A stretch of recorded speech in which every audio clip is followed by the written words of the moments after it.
Agora sim. Bom dia a todos. Estamos aqui para a defesa de dissertação do mestrando Juliano Vieira Benedetti. Eu vou fazer a leitura da portaria. Então, a portaria de 3 de maio de 2021, de número 12/2021, onde o coordenador do programa de pós-graduação em design, no uso das suas atribuições e atendendo aos termos do regimento geral do pós-design UFSC, resolve designar os professores doutores a seguir relacionados para constituir a comissão examinadora para avaliar a dissertação de mestrado do aluno Juliano Vieira Benedetti, com o título Leme Visual Science, uma proposta de ferramenta visual para auxílio no desenvolvimento da pesquisa científica. Ela ocorre na data de hoje, 20/5/2021, às 10 da manhã, e a comissão examinadora é composta por mim, orientador, Júlio Monteiro Teixeira, e doutor, pelo professor doutor Richard Perassi Luiz de Souza, também doutor, pela professora doutora Gisele Schmidt Alves Dias Merino, e pela professora examinadora externa da UFAM, professora Carla Maciel Pacheco, também doutora. Então, Gil, como eu coloquei anteriormente, você tem aproximadamente 30 minutos, não há uma formalidade em relação a isso, mas a boa prática coloca em torno desse tempo. Faça aí um bom uso do teu tempo e tenha uma ótima apresentação. Aos professores que estão aqui presentes, eu queria agradecer. Depois, num outro momento, a gente dedica um pouco mais de espaço a isso, mas eu acho que talvez Gisele e Carla já se conheçam aí, talvez da UPV, né? Professor Richard e Gisele são da casa, e cumprimento também todos os presentes aí que vieram assistir a apresentação do Gil. Desejo ao Gil uma boa apresentação, e vai firme lá, Gil. Uma boa sorte. Eu vou pedir permissão para desligar o vídeo aqui nesse dispositivo, para usar o outro aqui, daqui a pouquinho eu já volto também. Tá, só para me concentrar. Bom, então começamos a apresentação da Leme Visual Science, uma proposta de ferramenta visual para auxílio no desenvolvimento da pesquisa científica. Então, a gente começa a contextualização falando que os últimos séculos eles foram marcados por revoluções, tanto científicas como tecnológicas, e a pesquisa científica ela sempre foi o fator que impulsiona esses ramos, né? O desenvolvimento social, econômico, científico e tecnológico de qualquer nação, ele depende da pesquisa científica. Nações reconhecidas como desenvolvidas possuem maior produção científica. Mesmo com cortes na educação, a pós-graduação é o setor mais bem-sucedido do sistema educacional brasileiro. 80% dos projetos em ciência e tecnologia estão ligados aos programas de pós-graduação. Isso fala Tatemoto em 2018. Então, a pesquisa nacional depende da formação de professores e docentes. Freitas, 2002, diz que, fazendo uma leitura dos indicadores de qualidade dos programas de pós-graduação, a fase de elaboração da dissertação ou tese é uma das mais difíceis para o aluno. Portanto, o investimento em técnicas e ferramentas de auxílio no desenvolvimento da pesquisa científica que podem reduzir a confusão, a frustração e a insegurança dos pesquisadores iniciantes é importante. A qualidade da orientação, ela pode ser mensurada com o uso de métodos, modelos e ferramentas, pode ser melhorada, com o uso de métodos, modelos e ferramentas de gestão visual. Com isso, chegamos no problema de pesquisa, que reside na carência de ferramentas visuais que auxiliem o desenvolvimento da pesquisa científica. De onde emerge a nossa questão de pesquisa, que é como o desenvolvimento da pesquisa científica pode ser auxiliado por ferramentas visuais, e nosso objetivo geral, que é propor a Leme Visual Science como uma ferramenta visual para o auxílio no desenvolvimento da pesquisa científica. Como objetivos específicos, a gente tem extrair da literatura os principais construtos, estruturas e ferramentas de auxílio na pesquisa científica, construir o anteprojeto da ferramenta visual Leme Visual Science, avaliar preliminarmente o anteprojeto, aprimorar a Leme Visual Science. E seguindo, né, tem aplicar a Leme Visual Science como um estudo de caso e avaliar a aplicação da Leme Visual Science nessa situação caso, para tirar os aprendizados. A justificativa da ferramenta tem 3 aspectos: aspectos sociais, aspectos acadêmicos científicos. Existem diferentes dificuldades relacionadas à orientação. Faro 2013 propõe a investigação de ações que mitiguem essas dificuldades, e esta pesquisa se justifica por propor a instrumentalização com ferramentas visuais para a mediação da orientação. Aspectos sociais, Faro ainda fala que tais dificuldades podem afetar o ajustamento psicossocial dos pesquisadores, gerando estresse e desestímulo. Então, essa pesquisa se justifica por promover o entendimento, minimização e propor a solução de problemas relacionados à condução da pesquisa científica. E nos aspectos gerais, se justifica por discutir e investigar métodos e ferramentas que tenham ligação com a construção do conhecimento na ciência. A aderência ao programa está relacionada, faz parte do programa de mídia do pós-design da UFSC, e essa pesquisa se propõe estudar a interatividade, usabilidade, a comunicação e a transmissão da informação através de um artefato em mídia física chamado Leme Visual Science. Delimitação da pesquisa. A aplicação prática dessa pesquisa tem como contexto geral a utilização da Leme Visual Science, delimitada de dissertações e teses.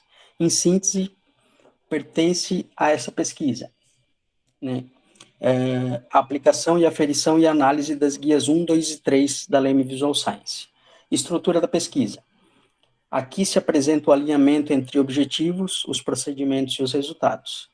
Como objetivo geral, se procura, né, se desenvolve o artefato com base na Design Science Research de Dresch, Lacerda e Antunes 2015 e no Lemming de Teixeira 2018. Como resultado, se apresenta a proposta da ferramenta visual Leme Visual Science já consolidada. Para os objetivos específicos. O objetivo 1, se faz uma pesquisa documental a partir de uma revisão sistemática da literatura e uma revisão assistemática, e se apresenta um extrato da literatura, a definição da classe de problemas e os requisitos do artefato.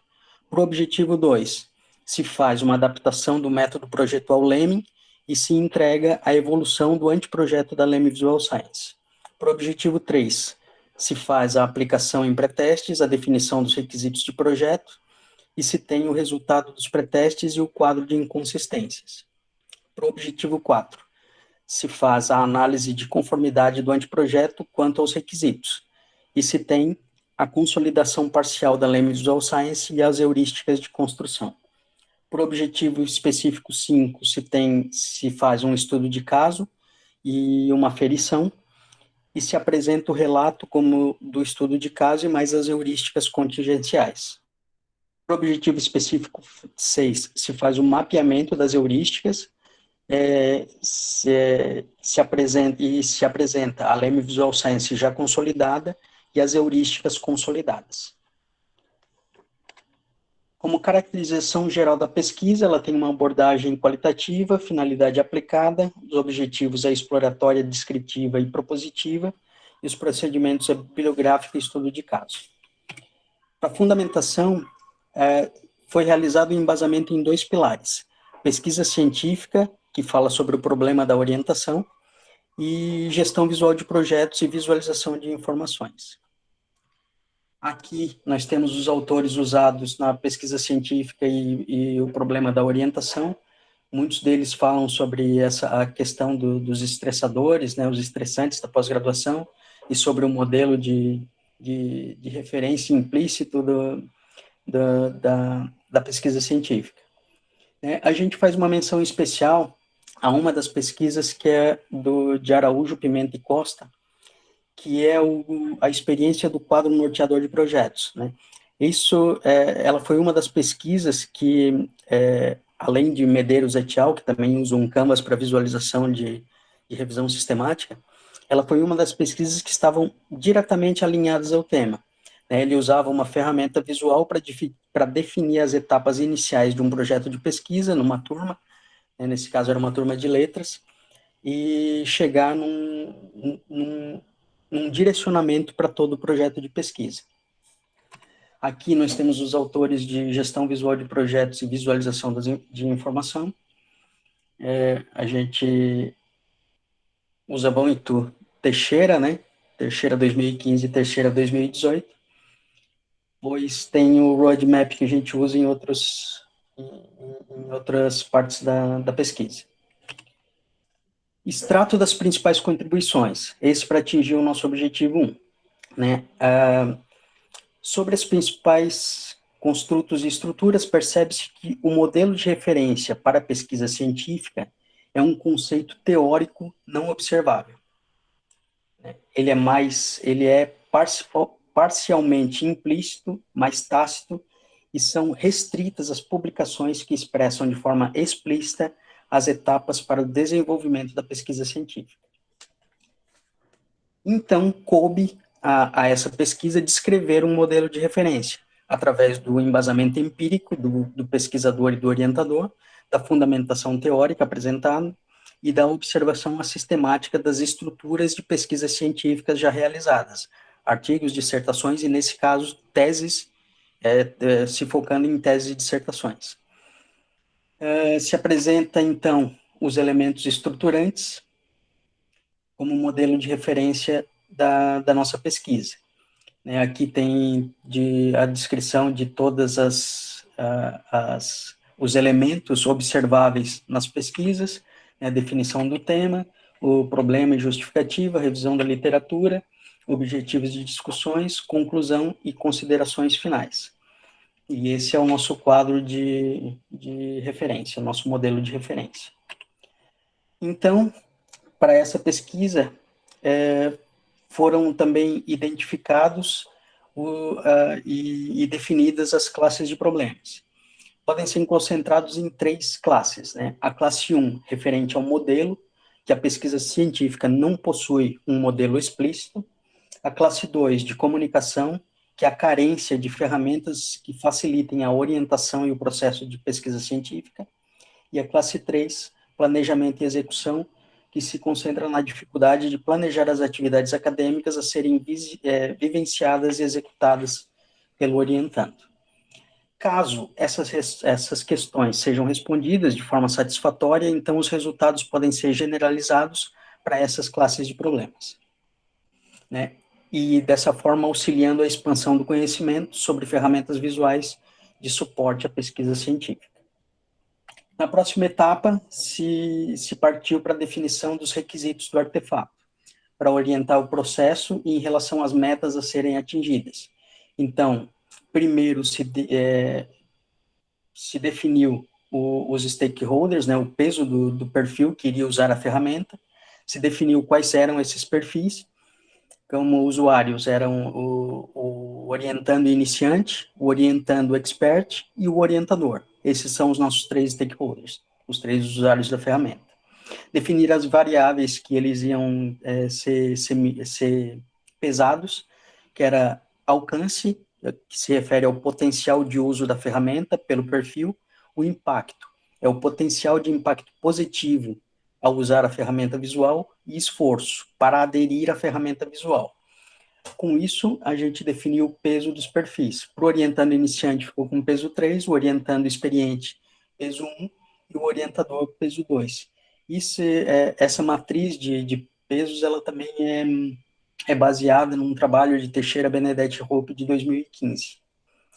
Então, se define a matriz de requisitos com os requisitos mais o peso dos perfis, e se define a importância do requisito. Se a importância for maior que 25, ele é um requisito obrigatório. Se for menor que 25, é um requisito desejável.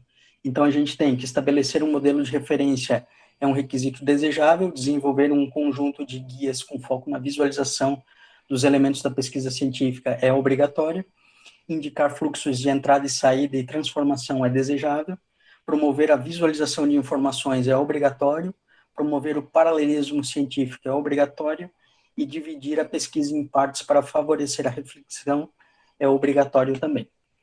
Os procedimentos metodológicos foram apoiados em 2 abordagens, o Design Science Research de Dresch, Lacerda e Antunes, que é um método de pesquisa que busca partir do entendimento de um problema, construir e avaliar artefatos que permitam transformar as situações em que o problema está descrito.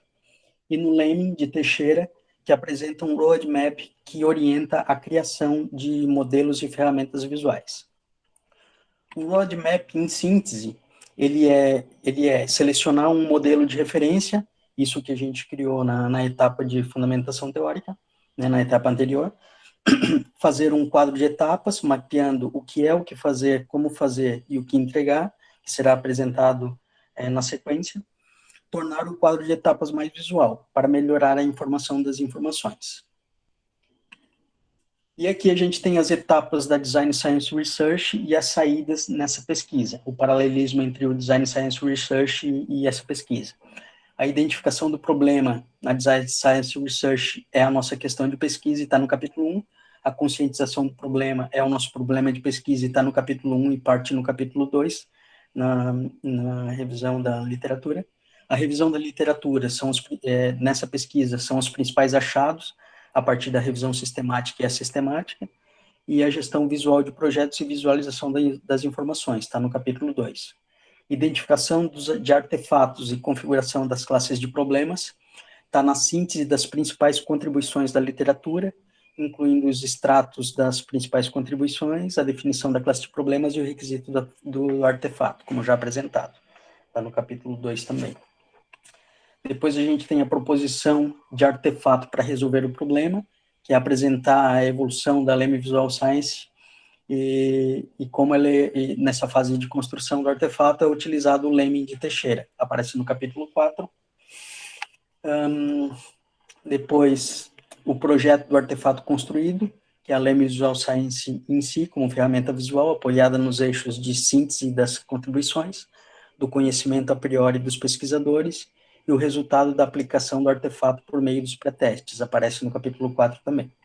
Desenvolvimento do artefato, que é o artefato no seu estado funcional, e o mapeamento das heurísticas de construção, capítulo 4.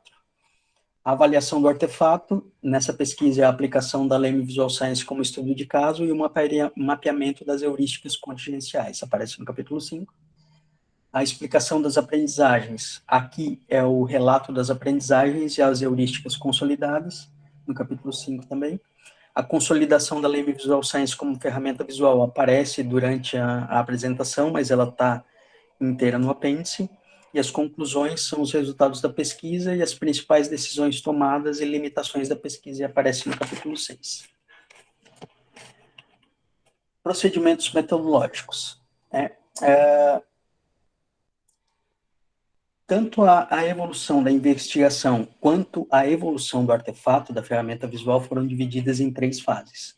Na fase 1, onde tem a pesquisa documental, os requisitos do artefato e o conhecimento a priori, né, guiando isso aí e guiando a fase 1. Na fase 2, a gente tem a construção e a evolução do anteprojeto da ferramenta visual e os pré-testes. E na fase 3, se tem o estudo de caso e o relato das aprendizagens, mais a consolidação da ferramenta. Na fase 1, como já foi apresentado até agora, né, a revisão da literatura e os requisitos do artefato, como saída, e a síntese das contribuições, para definição da classe de problemas. Na fase 2, aqui foi utilizado o roadmap de Teixeira, Lemming, nessa ordem. Primeiro foi criado o quadro descritivo, criado um quadro descritivo, que é apresentado na revisão da literatura, um quadro de etapas, que é descrever o que fazer e como fazer e o que entregar, que já vai ser apresentado, e a criação da ferramenta visual. Pensar em como tornar a ferramenta mais visual e permitir melhor visualização das informações. Os pré-testes. Após a construção das primeiras guias, dos esboços das guias, se buscou verificar as potencialidades e fragilidades em 3 oficinas diferentes, com 22 participantes, com a finalidade de observar e perceber como os participantes já usavam a ferramenta visual.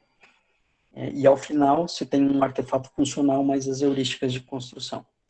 Na fase 3, se aplicou a avaliação do artefato, em um ambiente real, com o orientador e o orientando trabalhando numa pesquisa real, né, a nossa amostra trabalhando num modelo, numa pesquisa real mesmo. Então, aqui a gente tem o mapeamento de como foi feito o estudo de caso.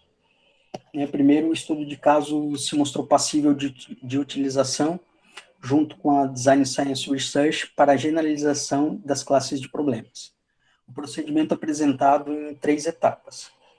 Primeiro, a definição dos sujeitos da amostra, em 4 etapas, perdão, a definição dos sujeitos da amostra. Se escolheu uma amostra não probabilística, que dependia da decisão do pesquisador, de estudantes de pós-graduação que já tivessem orientadores, mas que estivessem na parte inicial da pesquisa. E eles não deveriam já ter definido o tema de pesquisa.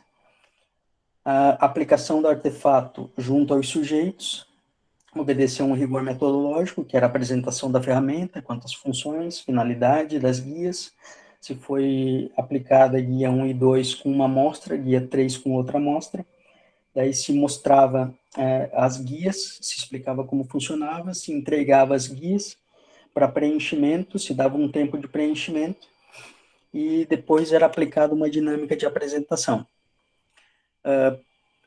Nessa dinâmica, então, de aplicação, se dava um tempo de 40 minutos para preencher as guias e depois se fazia a aferição da ferramenta após esse preenchimento em 2 momentos. Primeiro, uma conversa livre e inicial, onde o orientando e o orientador falavam sobre o uso da ferramenta, como tinha sido, né, usar a ferramenta juntos, e depois mais 15 minutos com uma entrevista semi-estruturada, onde eu entrevistava cada um, primeiro o orientando ou o orientador, né, um de cada vez, para ver a percepção geral, individual sobre a ferramenta, e depois para perguntar sobre a utilidade, a percepção sobre a utilidade da ferramenta. E daí se tem a avaliação do artefato, e foi realizada a descrição, todo o procedimento foi gravado, e foram feitas anotações com as percepções, com as minhas percepções, que deram origem às heurísticas, né? Os primeiros elementos de todo o processo de construção e avaliação da Leme Visual Science. Como desenvolvimento das guias. Primeiro, a gente tem... Antes de falar disso, só dizer que foram mapeados as heurísticas. As heurísticas foram divididas em 3 tipos: heurísticas de construção, que são aquelas mapeadas nos pré-testes, as heurísticas contingenciais, que são aquelas mapeadas durante o estudo de caso, e as heurísticas consolidadas, que é uma junção das heurísticas de construção e mais as contingenciais e mais as limitações de aplicação no estudo de caso e nos pré-testes. Falando um pouquinho sobre, o desenvolvimento, concepção, criação e evolução e consolidação da Leme Visual Science.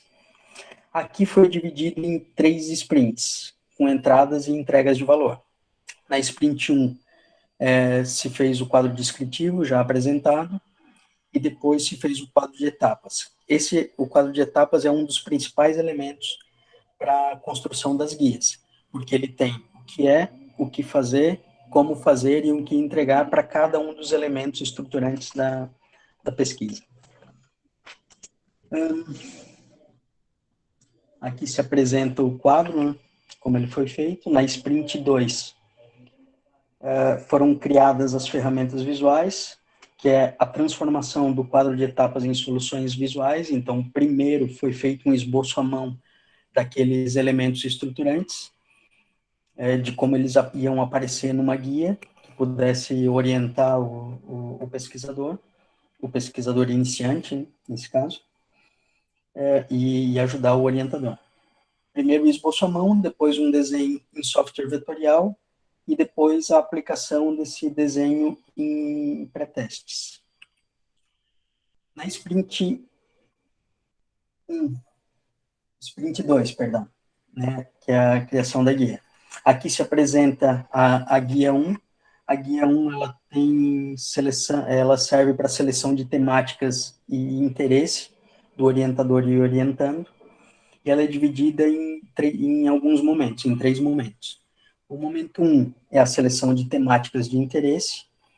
O momento 2, a classificação das temáticas, né, se ela é dispensada, se ela vai servir para ajudar, se ela vai servir para uma publicação, ou ela é para fomentar alguma outra pesquisa, né, algum outro projeto.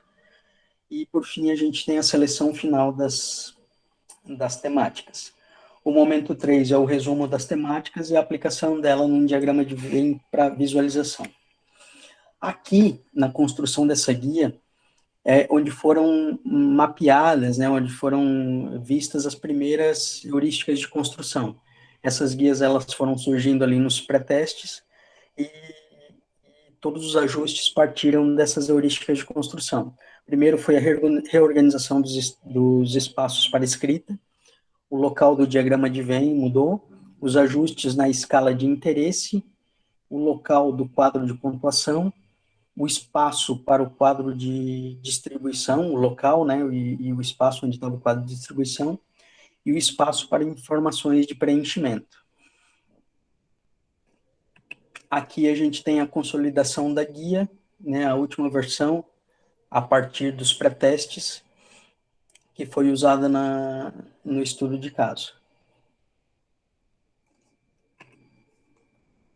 A gente tem 2 partes nessa guia, né, a parte frontal, que é onde se preenche mesmo, e na parte de trás, depois eu vou explicar um pouquinho de como a gente chegou nessa solução, mas foram feitas uns preenchimentos, umas orientações mais detalhadas de como preencher a guia. A guia 2 é a guia de fundamentação de problema e justificativa, né, e ela tem 4 momentos. Primeiro, que é o momento 1, especificar mais as temáticas escolhidas, deixar ela um pouco menos abrangente quanto na guia 1. O momento 2, descrever o problema de cada temática escolhida. No momento 3, descrever as justificativas, social, acadêmica, pessoal ou outra justificativa qualquer, mercadológica, por exemplo. Momento 4, atribuir uma nota para cada justificativa mais um peso de importância, né? E essa nota e esse peso de importância são necessários para que a gente tenha a avaliação das justificativas, né? Quanto melhor for a justificativa, mais ela vai ganhar uma nota maior e aquele tema tem mais chance de ser o escolhido, né? De ser o ideal para orientar. Aqui a gente tem a guia 2, como ela foi aplicada no estudo, a parte frontal, e a guia 3. A guia 3 é a guia de revisão de literatura. Ela também tem alguns momentos, na verdade ela tem 7 momentos, mais que os outros. O momento 1 é descrever as bases de dados usadas para os dados, né, da literatura. O momento 2, descrever a string que foi usada, a string de busca que foi usada. Momentos 3, 4 e 5 é descrever os filtros e os resultados alcançados. No momento 6 é o registro das publicações selecionadas. E o momento 7 é o extrato da literatura. Então, a gente tem aqui a guia como ficou dos momentos 1 até o momento 6, é onde aparece ali a string, os filtros e os resultados, com o mapeamento dos eixos temáticos dos resultados encontrados, e o momento 7, que é o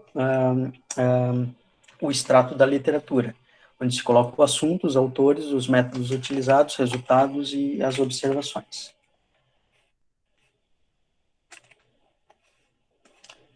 Com relação às guias 4, 5 e 6, né, nessa pesquisa elas não foram descritas a aplicação delas, porque a gente aplicou a guia 1, 2 e a 3. Tá? Mas a gente faz um breve relato aqui.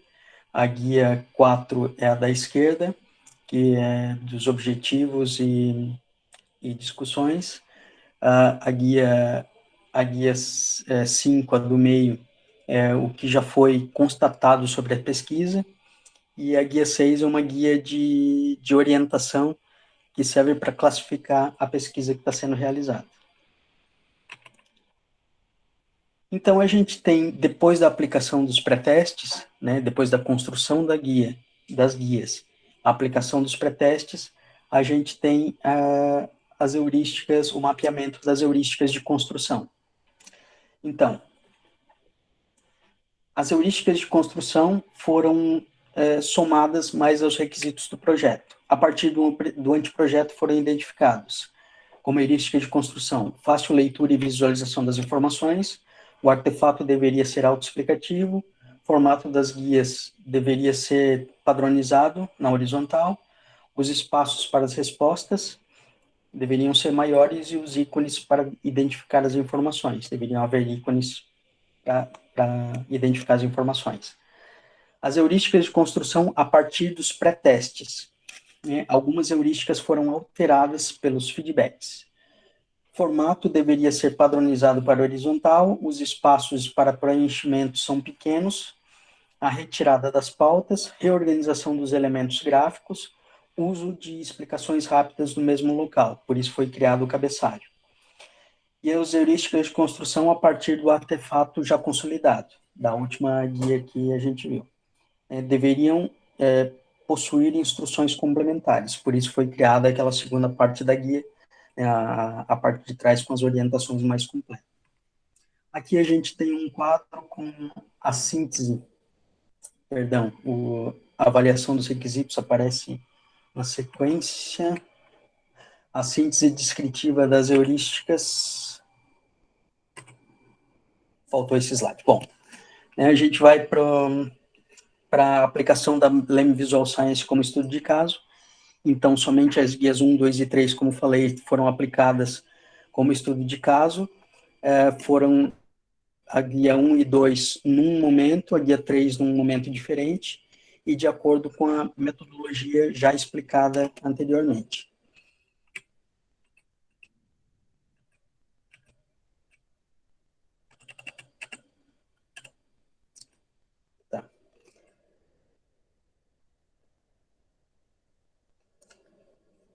Bom, quanto aos resultados do estudo de caso, a gente tem que precisava indicar os requisitos do artefato e as entradas e as saídas. Aqui a gente tem a avaliação dos requisitos antes e depois do estudo de caso. Então, o requisito promover paralelismo científico. Antes do estudo de caso, atendia parcialmente, promover a visualização, e depois do estudo de caso, ele tem potencial para atender integralmente, em especial pela guia 4. Depois eu explico um pouquinho como foi feita a guia 4 também. Requisito, promover a visualização de informações, era um requisito obrigatório, antes do estudo de caso atendeu parcialmente, depois do estudo de caso atendeu integralmente. Desenvolver um conjunto de guias com foco na visualização dos elementos. Antes atendeu integralmente, depois atendeu integralmente também. Dividir a pesquisa em partes para favorecer a reflexão.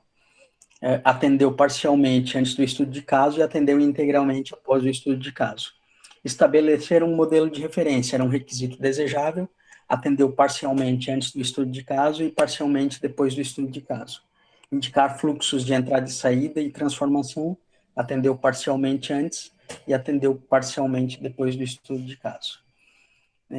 Observações e feedbacks foram anotados também, aparecem nesse quadro, e esse processo aqui deu origem às heurísticas contingenciais. Esse aqui é a síntese descritiva das heurísticas contingenciais, a gente pode falar um pouquinho da heurística de visualização, por exemplo. Apareceu que as escalas de pontuação precisam ser claras. Essa informação deve estar disponível antes do seu uso. Isso quer dizer o quê? Que existia uma pontuação que era usada na guia para definir se aquele tema era importante ou pouco importante. Essa escala tinha que ficar muito clara, ela não estava muito clara no início das primeiras versões, e depois a gente criou as informações necessárias para que ela ficasse mais clara e quem estivesse usando a guia conseguisse usar.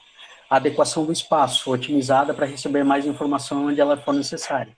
A gente tinha as linhas de pauta, que não davam muito espaço para preenchimento, então foram retiradas. Com relação à comunicação, por exemplo, aqui, ajudar a mapear e discutir possibilidades temáticas que podem ser aproveitadas ao longo do processo. Então, ajuda a mapear e discutir possibilidades que podem ser aproveitadas ao longo do processo. Isso se notou muito porque na comunicação entre orientador e orientando, eles tinham discussões sobre as temáticas e se chegava num resultado muito mais claro no final, com o uso das guias. Depois apareceram as heurísticas de gerenciamento, o espaço e tempo de preenchimento. Por espaço, por exemplo, adequado o número de campos, mas insuficiente o tamanho dos campos para preenchimento. Isso apareceu em todas as guias. O espaço que a gente tem na mídia física ele é muito limitado. Isso apareceu em todos os feedbacks que a gente colheu durante os pré-testes e os testes da ferramenta, o estudo de caso. E aqui a gente apresenta o relato dos aprendizados, algumas suposições que a gente tinha no início da pesquisa foram confirmadas, como, por exemplo, que a guia seria útil mais para pesquisadores iniciantes do que para pesquisadores experientes. A gente tinha essa suposição e durante o mapeamento nos pré-testes, os pesquisadores que estavam iniciando mesmo, aqueles que estavam no começo da pesquisa científica, eles realmente usavam mais a guia. E a gente recebeu um feedback muito importante de uma orientanda experiente, ela estava no doutorado, já tinha realizado muita pesquisa, que falou que não usaria a guia, porque não era útil para ela.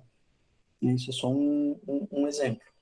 Alguns momentos chaves das aprendizagens foram maiores.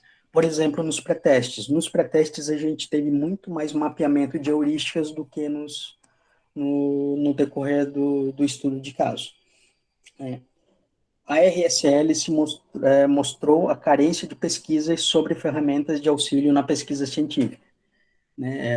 A gente mapeou muitas pesquisas e realmente não existem pesquisas científicas ou são muito escassas e elas não aparecem na revisão de literatura. Tá? Uma coisa que foi notada também na revisão de literatura é que algumas dessas pesquisas elas podem usar outros nomes que não foram usadas como a minha string de busca. Por exemplo, o quadro norteador de projeto ele não usa gestão visual para identificar o quadro de etapas, o norteador, usado na pesquisa. Ele usa um outro nome, agora não me recordo também. Então, a gente precisava fazer um mapeamento disso para ver como é que essas ferramentas visuais são nomeadas em outros ramos que não seja o design, para ver como elas são chamadas, para fazer uma nova pesquisa. Bom, nos pré-testes houve percepção sobre a necessidade dos pesquisadores iniciantes e experientes. Então, os pesquisadores iniciantes têm maior necessidade de usar a ferramenta do que os pesquisadores experientes. Isso aparece também lá no nosso peso de perfil. No estudo de casos, se conheceu melhor sobre a relação orientador e orientando, e os aspectos gerenciais e as necessidades não atendidas pela ferramenta. Então, ali, com a aplicação do estudo de caso, a gente já tinha uma ferramenta consolidada, uma ferramenta mais completa, e a gente pôde mapear direitinho como é que essa ferramenta estava sendo usada pelos pesquisadores e quais eram as falhas dela para futuras versões dessa guia. Por fim, houve um mapeamento das heurísticas consolidadas, a descrição das heurísticas, de acordo com a classe de problemas. Então, para a classe de problemas modelo... Gil, só uma pergunta. Eu acho que os slides estão um pouco descompassados com a tua fala, não sei o que aconteceu aí. Aqui a gente está vendo o quadro 13. É isso mesmo? Isso mesmo. Ah, tá. Então Tá? pode ser. São heurísticas consolidadas. E aproveitando a interrupção aí, você está com 40 minutos de apresentação, tá? 40 Tá, minutos. já está no finalzinho. É só apresentar o nosso final, que é a consolidação das heurísticas e os requisitos da classe de problemas, né? Aqui a gente tem o quadro com a descrição da consolidação e as considerações finais. Primeiro, quanto ao problema de pesquisa.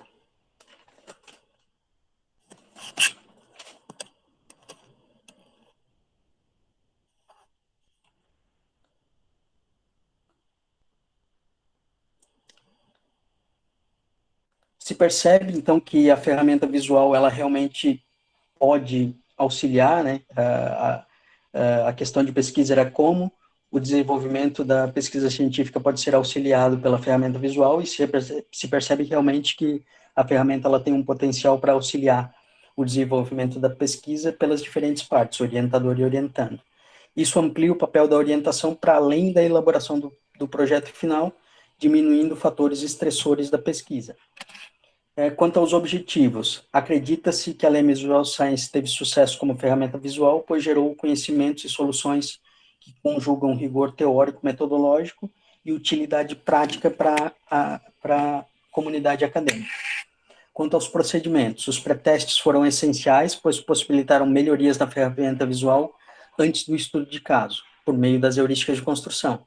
Então, isso permitiu que o estudo de caso ficasse focado na observação de evidências relacionadas ao fenômeno em si, e mais do que na melhoria das guias. Nos pré-testes apareciam muitas heurísticas de melhoria das guias, e no final, ali no estudo de caso, como a gente já tinha essas melhorias, essas heurísticas não foram aparecendo, as heurísticas de melhoria. A gente pôde se focar mais no fenômeno mesmo de orientação. Sobre Design Science Research, se percebe que é um método efetivo para pesquisa aplicada, cujo objetivo é propor um artefato. No estudo de caso, ajudou a entender como a ferramenta se comporta no ambiente de uso, e as heurísticas ajudaram a entender como a ferramenta deve ser. Quanto aos resultados, a percepção positiva da ferramenta não surpreendeu, né?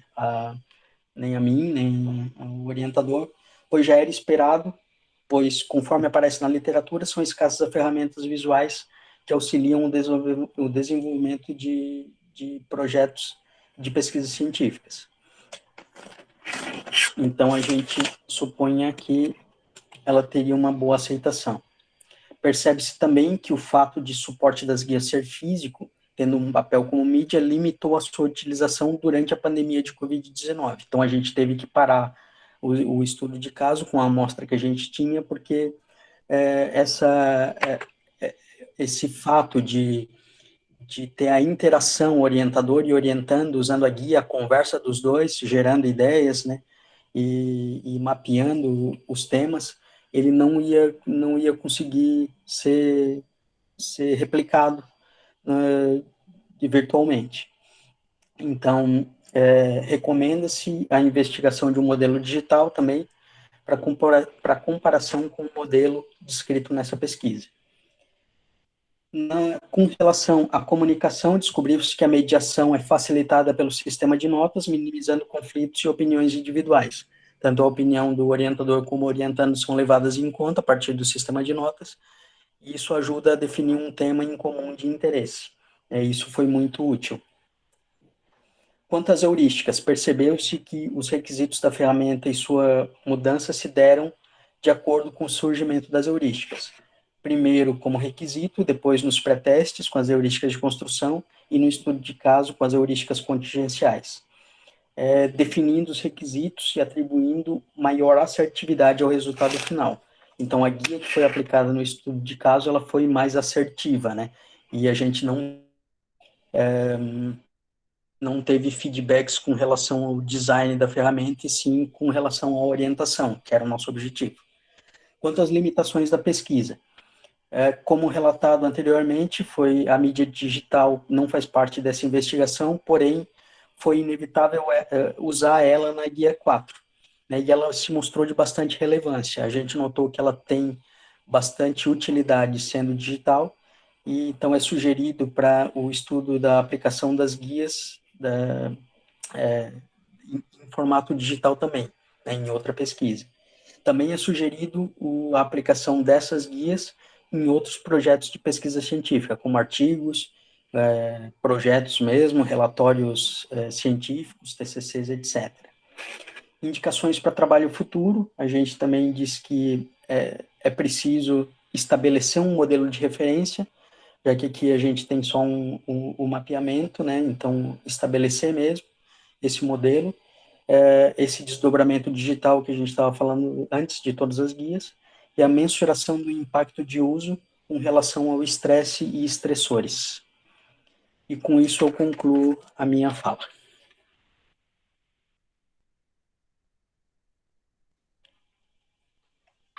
Fala, Gil. Obrigado pela tua apresentação. Tá? Eu vou aqui, sem muitas delongas, passar a palavra aos membros da banca. A tradição aqui da UFSC, Carla, é que a gente vá dos mais externos para os mais próximos. Então, aqui, pela ordem, assim, seria você falando primeiro, né? Depois o professor Richard e a professora Gisele, né? Enfim, os membros da casa. Tá joia? Pode ser? Primeiramente, agradecer aí a tua disponibilidade, agradecer a tua presença e dizer que é um prazer estar, de alguma forma, interagindo aí com a UFAM e que esse é um dos poucos benefícios dessa pandemia aí, de a gente ter esse modelo remoto possível. Obrigado mais uma vez. Poxa, eu que agradeço. Um bom dia a todos. Primeiramente, eu quero agradecer o convite. É uma honra estar participando aqui em parceria com vocês. A UFAM, ela também tem muito disso, né, de poder trabalhar essa parceria com outros PPGs, principalmente, assim, assuntos relacionados à nossa área de atuação, né, design é tão extenso, tão grande. Então, esse trabalho do Juliano muito rico mesmo em detalhes, gostei bastante, sabe? Inclusive, fiz muitas anotações, inúmeras anotações, assim, mas não quer dizer que foram mais, inclusive, para mim, porque foi assim, um estudo, um conhecimento muito amplo. Nós aqui já conhecíamos a obra do Júlio, né? Inclusive é referência nossa, a nossa disciplina de gestão e design. Os alunos ficam muito interessados quando se trata de uma forma mais prática, mais simples também e direta, para se planejar o passo a passo de uma pesquisa, que às vezes se vem com a ideia, mas depois se perde ao longo do processo porque não sabe como estruturar, não sabe como iniciar, enfim. E, assim, desse trabalho, Juliano, eu lhe parabenizo pela extrema organização que você trabalhou. No documento que eu li, foram pouquíssimas as coisas que eu observei como falhas, tá? Você escreve muito bem, e eu me assustei no primeiro momento quando vi aqui as palavras-chave. Eu fiquei imaginando como é que ele vai direcionar esse trabalho para essa quantidade de palavras-chave, porque o conteúdo delas é muito extenso, é muito grande, né?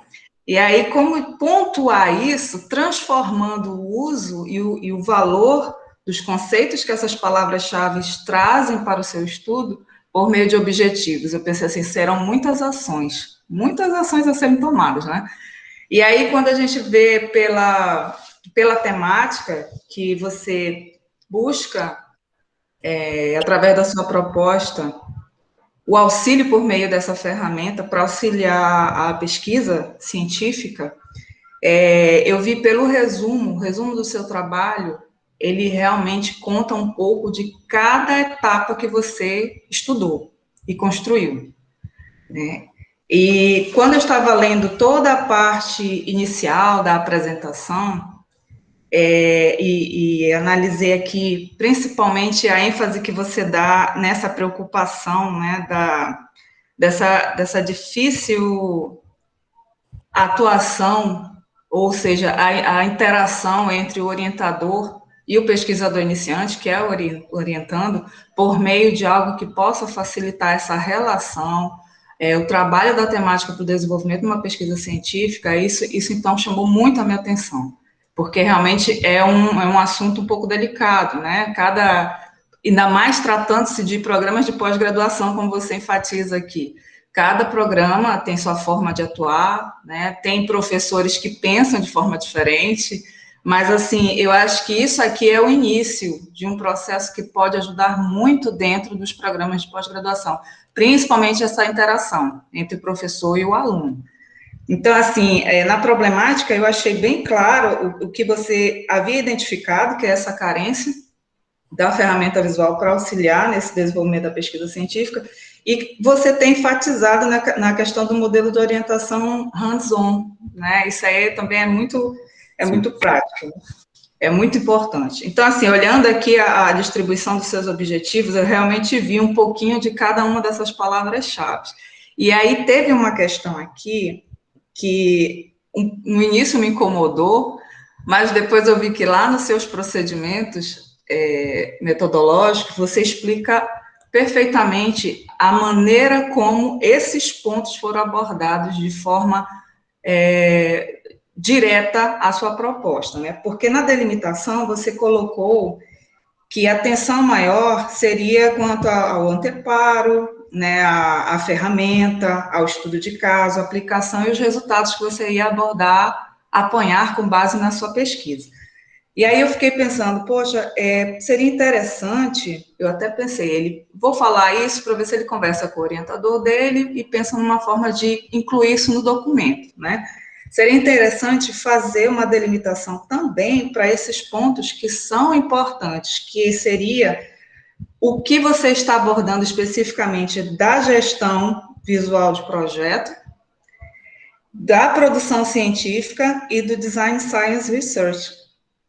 Mas aí lá, né, a explicação, a minha resposta para esse incômodo, eu encontrei lá nos procedimentos metodológicos, nos quadros, em que você pontua onde cada um desses elementos você está utilizando para caminhar com a sua pesquisa.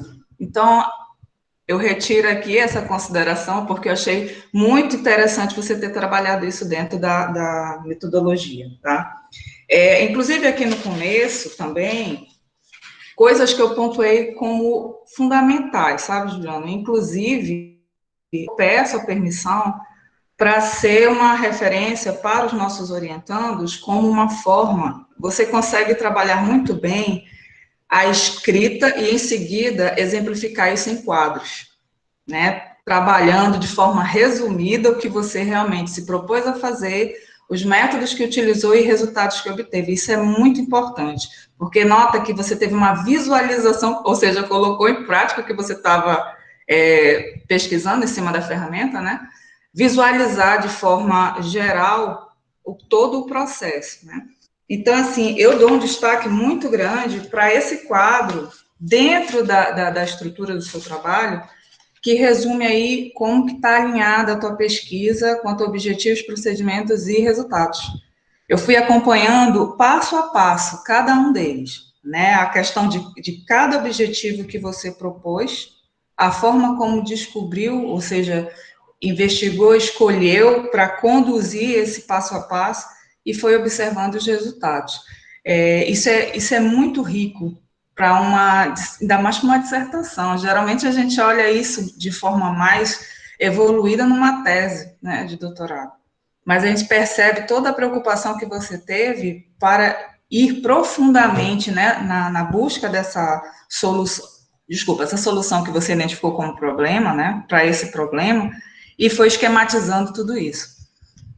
Um outro ponto que eu achei muito interessante no trabalho, porque geralmente eu estou acostumada a avaliar dissertações em que a distribuição, né, a estrutura, a parte que compete ao desenvolvimento, os alunos contam tudo, né, a questão da forma como eles conduziram para executar aquela parte que a eles é de maior interesse. Passou pela parte do referencial teórico, em que se embasou, pesquisou conceitos, informações, assuntos, técnicas, métodos, especifica bem materiais e métodos, quais foram os procedimentos que ele utilizou a partir dessa referência, a partir dos modelos, e no desenvolvimento ele vai levando para a realidade da pesquisa dele o que ele quer alcançar, né? Então, é toda uma história que se conta, é o passo a passo de todos aqueles objetivos que eles trabalham como ação para atingir os resultados do trabalho. No entanto, somente em outro tópico é que eles realizam o registro desses resultados. E no seu caso, não. A gente via assim que a cada passo você mostrava todo o desenvolvimento e já mostrava o resultado. Então, assim, o raciocínio foi rápido, foi prático. E o entendimento da leitura também foi bem prático, sabe? Eu achei isso muito, muito bem ponderado. Tá? Quanto a essa parte das discussões, em resumo, eu percebo que por meio de um primeiro problema, você foi descobrindo outros, né? Sim. E esses outros também precisaram de tempo para ser pesquisado, tempo para ser testado, tempo para ser observado. Então, assim, eu acredito que o seu trabalho, ele cumpriu, sim, o propósito dele, trouxe bastante soluções, apontou, sinalizou muitas coisas importantes que, de repente, passaram batidas em outros estudos. Eu vejo, assim, que do material que o Júlio nos cedeu, isso em 2018, né, quando ele veio aqui conosco, foi, assim, uma febre. Foi uma novidade para nós aqui. Foi uma novidade. Como trabalhar a gestão visual de projetos. Que visão sistêmica, grande, geral, bem organizada, né, porque aqui, realmente, o nosso trabalho, a gente faz muitas análises, a gente faz muitas pontuações, mas a partir dessa contribuição que nós recebemos por parte do professor Júlio, já nos colocou em prática visualizar mesmo de forma geral, uma visualização geral dos projetos. E esse teu trabalho afunilou mais essas informações, sabe? Foi em pontos bem precisos e bem cruciais. Então, assim, já assim, finalizando aqui minha fala, que é muito mais elogios, tá? E coisas assim que, como eu digo para você, estou pegando muitas informações aqui, que isso nós vamos trazer para dentro do nosso mestrado. Na questão relacionada às suas considerações finais, você realmente explica, né, de forma bem direta, todo o passo a passo que você, inclusive, pontua lá na estrutura dos objetivos, procedimentos e resultados.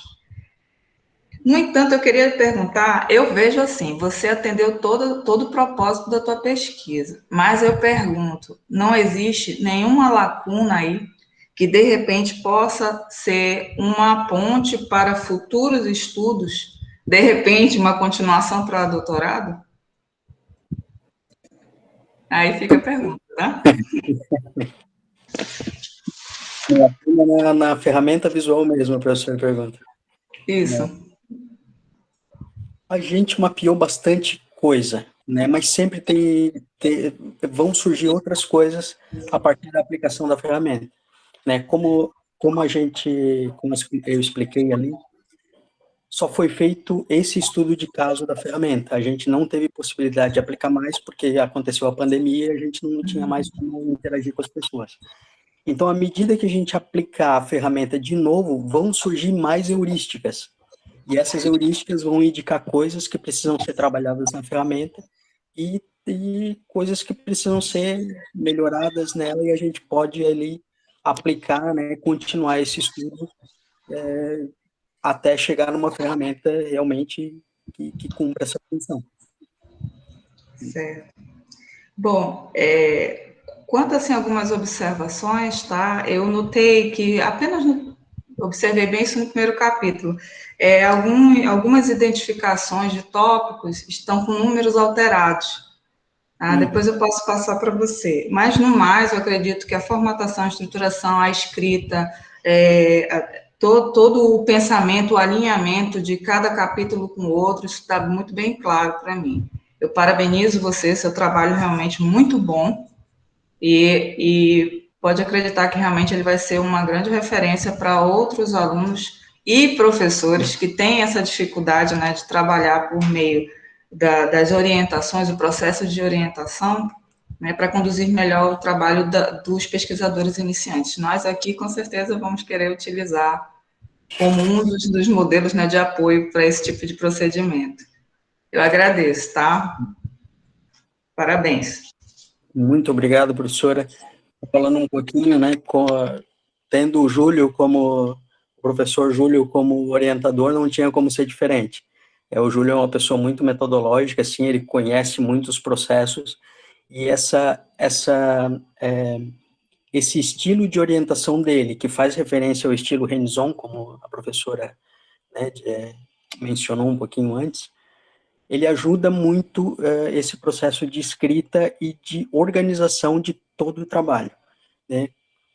Isso é uma qualidade que o Júlio tem, que eu fico muito admirado, porque às vezes eu chegava com ideias meio, né, muito doidas, muito dispersas, e ele tem essa capacidade de realmente orientar ali, deixar muito claro o que se tem que fazer em cada uma das etapas, ou da escrita, etc. Então, essa característica do Júlio é o que eu tenho que agradecer, e aparece em toda a dissertação. Não tem como. Pois então, tanto você como ele estão de parabéns, porque a gente percebe que você aprendeu com ele, colocou em prática esse aprendizado. Inclusive, ele fez ao me convidar, ele fez, né, essa observação que, devido à pandemia, teve todo esse problema, né, em que você, inclusive, por questões de saúde, também teve que interromper algum momento, mas, assim, eu fiquei pensando assim, poxa, com todas as dificuldades ele chegou nesse resultado, né? Imagina se tivesse continuado sem a interrupção da pandemia e sem essas questões de saúde. Mas deu tudo certo. Parabéns aos dois. Muito obrigado, professora. Bom, muito obrigado, Carla, pelo teu feedback, assim, com certeza a gente vai revisar, né, Gil, a fundo essas tuas colocações e fazer os ajustes, os apontamentos que tu mandares ali, porque a ideia é levar um documento que ele abriu uma caixa de Pandora aí que vai dar espaço para muitos outros trabalhos, né?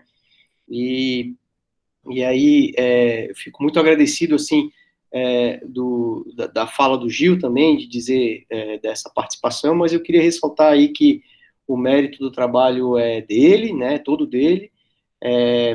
Se eu participei em algum momento ali ajudando ele a clarear, foi porque ele me recrutou, então eu acho que, e também eu acho que no caso específico do Gil, né, ficou muito evidente para a gente o valor de um grupo de pesquisa trabalhando junto. Então, as fichas foram aplicadas dentro do grupo, o grupo, junto com o Gil, ajudou ele a destravar pontos específicos do trabalho dele, principalmente nessa reta final, todo mundo se ajudou ali, e a gente, eu acho que teve uma parte desse sucesso aí. Mas depois eu faço um arremate final aí desses pontos, mas eu queria deixar claro aí essa colaboração do grupo, né, e dizer também que o mérito é certamente do Gil. Obrigado, Carla, pela fala. Eu vou evocar então a fala do professor Richard, e aí depois... Professora Gisele. Bom, faz questão, professor? Fica à vontade, viu? Não, eu queria passar a palavra para a professora Gisele. Então tá, então vamos lá. Então, muito bom dia, muito obrigada aí, Juliano, pelo carinho do convite, junto com o seu orientador, professor Júlio. É um prazer estar nessa banca, junto com a professora Carla e com o professor Richard, né?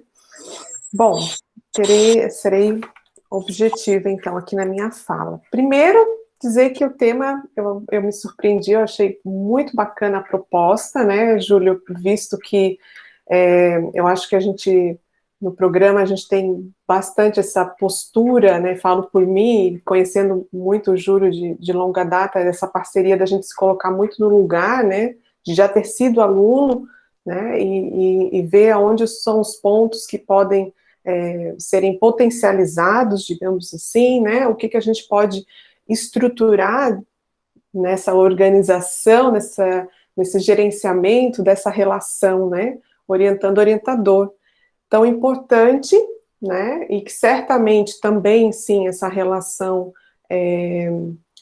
reflete, impacta, né, na pesquisa como um todo, né, mas diria que tem muitos aspectos a serem levados em conta também. Mas, assim, vejo a ferramenta com excelentes, bons olhos, né, a gente acaba criando as suas sistemáticas individuais de orientação, né, para ter um controle, porque a gente também não faz só orientação, né, a gente dá aula, a gente pesquisa, né, e tem um monte de atividades, mas é uma responsabilidade muito grande acompanhar, né, um outro ser humano junto, aí por 2 anos, por 4 anos, né, então eu vejo assim como um super potencial realmente de impactar em todas as derivações de né, desse eixo central de uma pesquisa, seja do mestrado e a partir do tema central, né, sair artigos, publicações, capítulos de livros, essa produção que na verdade é a comunicação do que a gente está fazendo, né, e não muitas vezes a interpretação que a gente tem de, ai meu Deus, eu sou obrigada a publicar, né, para cumprir uma pontuação, não, né, de estar comunicando e comunicando num tempo bacana da pesquisa, né, eu acho que esse é o legal, assim, da gente ter esse controle, não pelo viés de engessar, mas um controle de saber para onde que eu quero ir, né, esse rumo, né, esse bom aproveitamento do tempo que eu estou na pesquisa, seja, a gente está falando muito aqui de mestrado e doutorado, que foi a tônica do trabalho do Juliano, mas eu me refiro até, né, nos aspectos de projeto, de pesquisa, que você deixou claro ali que não foram aplicados nos outros, mas a gente, em tratando de pesquisa, a gente tem questões só temporais, mas a lógica é a mesma. O problema, preciso resolver, preciso ter um método e bora lá, né? Então, assim, cumprimentar e agradecer, dizer que o trabalho foi bem tranquilo de leitura, Juliano, o documento está bem bacana, sabe? Os comentários são muito pontuais aqui com você, né? A apresentação também foi bem lógica, né?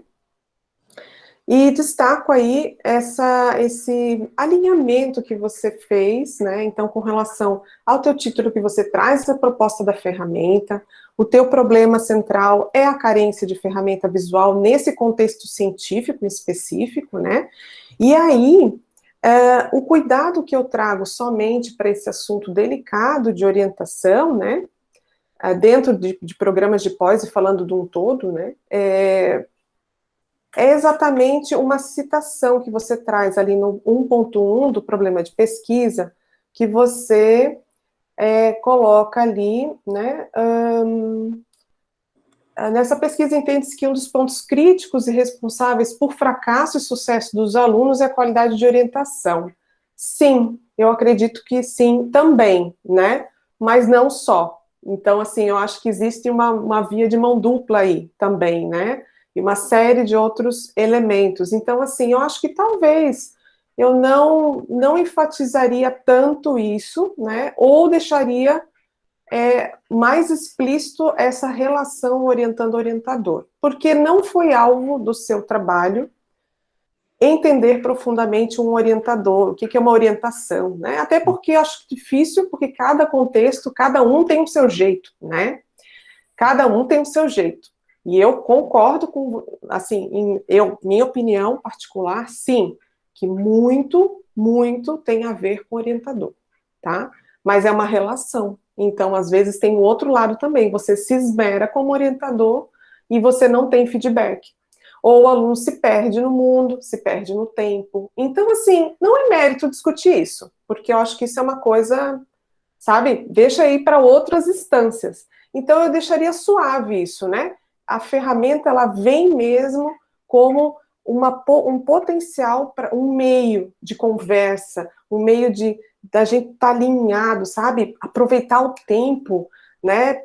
Puxa, isso vai impactar na produção, vai em tudo, sabe? Então, assim, eu não entraria nesse mérito, porque como orientadora, me chamou a atenção. O professor que é orientador vai dizer, epa, mas a culpa não é minha, a culpa é do outro, né? Não é o mérito. Então, assim, eu acho que só foi uma escrita, que talvez você pode dar uma suavizada ali, para não ficar tão assim, sabe? Se foi alguém que falou, coloca entre aspas e cita, né? Aí você arca, mas eu não vejo tá? Porque falar disso não. Assim, acho que sim, você fala orientando o orientador, tá beleza, tá tudo certo. Mas aquela frase eu tiraria, tá? Foi onde eu só achei, assim, mais forte. Quando você fala desses modelos, né, o modelo hands-off, resgata esse modelo hands-off na tua conclusão, porque ele não aparece lá, tá? Morreu ali esse termo no início, eu queria ter visto isso no final e não apareceu, tá bom?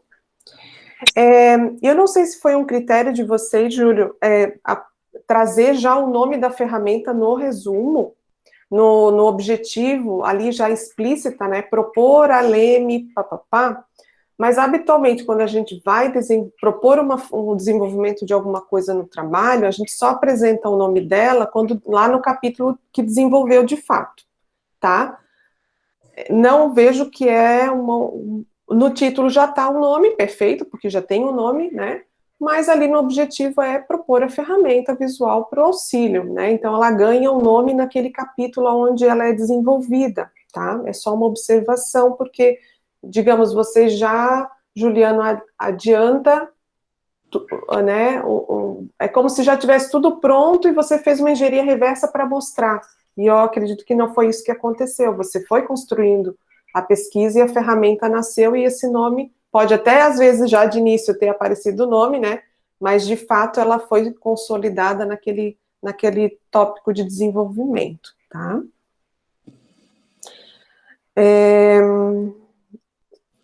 Então, ali você traz exatamente nesse item 1.1, que traz ali o ponto nodal, onde reside na orientação, e, assim, na item 1.3 é onde aparece, de novo, em aspectos gerais da tua justificativa, essa questão do orientador, tá?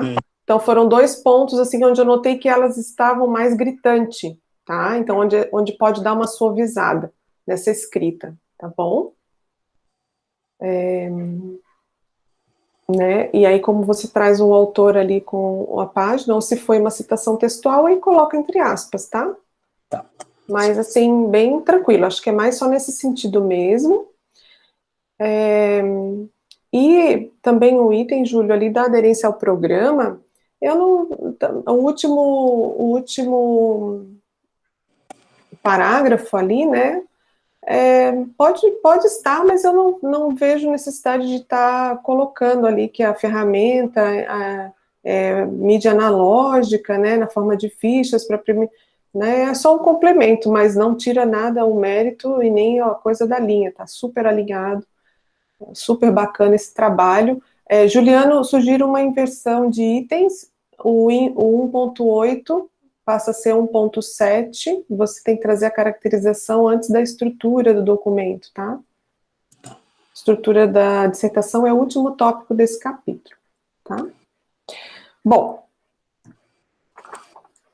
olha, meu Deus, Júlio do céu, que tem de oportunidade de continuar esse trabalho aí, nem se fala, viu? Você só mexeu no negócio aí, né? Só jogou assim, incentivou o Juliano a pesquisar algo super importante, assim, para auxiliar nesse processo, né?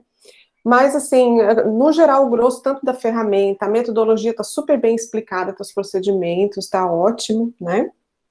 Eu sugiro só uma padronização de termos. Quando vocês falam ali no capítulo 3, procedimentos metodológicos, que você diz desenvolvimento do artefato, e capítulo 4 você traz desenvolvimento da ferramenta. Então, tenta alinhar, mesmo a gente sabendo que o artefato foi porque você usou o design research, tá? Mas usa só uma terminologia. E eu já vejo assim, ó, teu problema foi carência de ferramenta, você usou ferramenta, título tá na ferramenta. Propor uma ferramenta no teu objetivo. Então, na hora de desenvolver, põe desenvolvimento da ferramenta, tá? Eu acho que é só um alinhamento, assim, para ficar bem bacana, tá? E eu vou te ser bem sincera, eu acho que caberia um item dentro do teu trabalho para apresentar a ferramenta final. Separada, até se for o caso, coloca ela num capítulo. Porque assim, ó, como você foi fazendo os ajustes, tem a versão. Então a gente fica naquela assim, eu quero ver, ok, a proposta final, porque você foi trabalhando nela, né? Claro, você foi mostrando, olha, a gente fez aqui, precisou ajustar aqui, beleza, já nasceu uma nova versão. mas eu acho que o grande resultado, é importante a gente ver esses ajustes, né?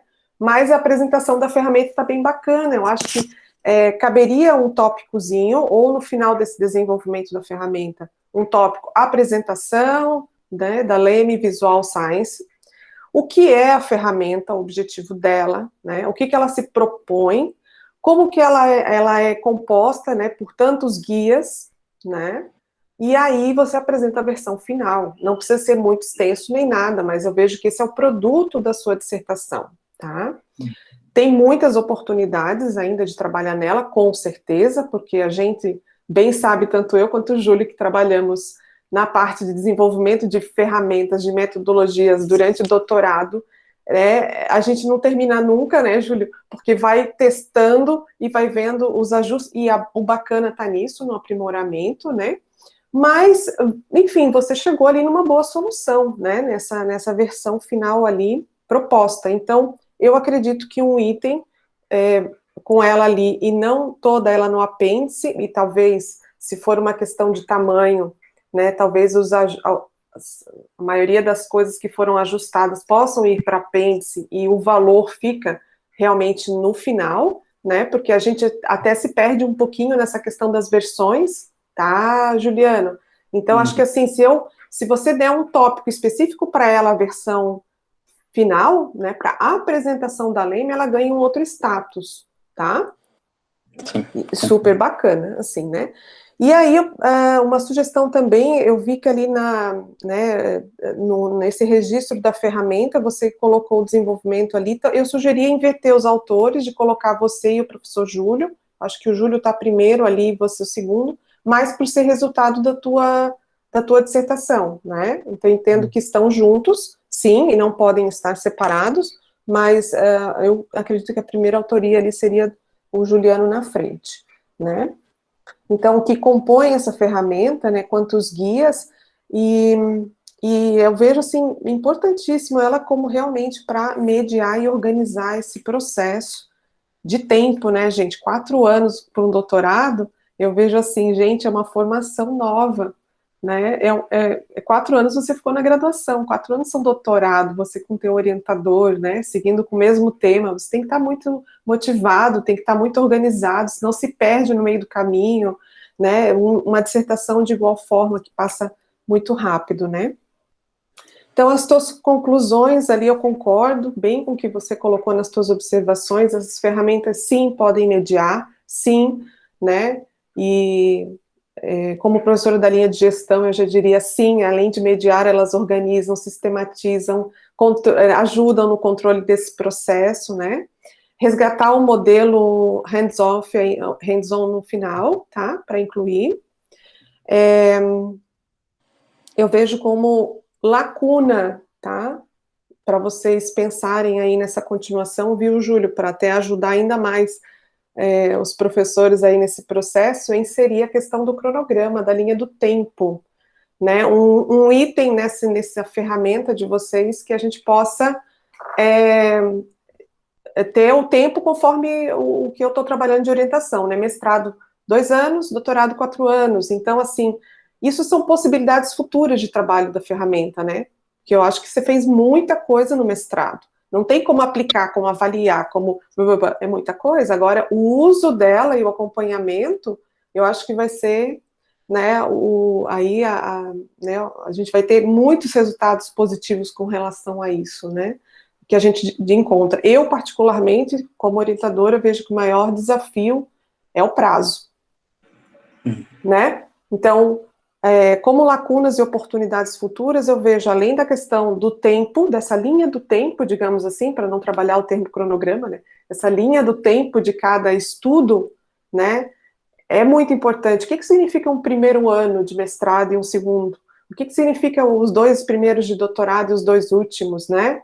E como que essas ferramentas se encaixam perfeita nos tempos?